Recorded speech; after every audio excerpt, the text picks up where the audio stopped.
Qasim Laçi po spikat në ndeshjet e fundit me Rizesporin.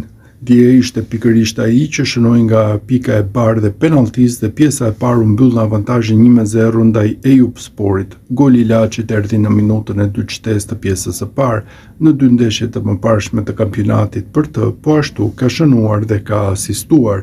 29 vjeçari u transferua te Rizespori gjatë verës. Laçi shikohet si titullari padiskutueshëm I ekipit turk.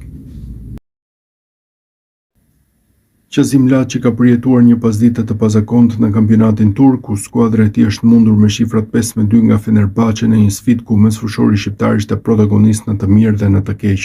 Në startin e ndeshjes, Rizespori gjeti fillimisht rrjetën me anë të ish sulmuesit të Skënderbeut Ali Sue për të kaluar në avantazh.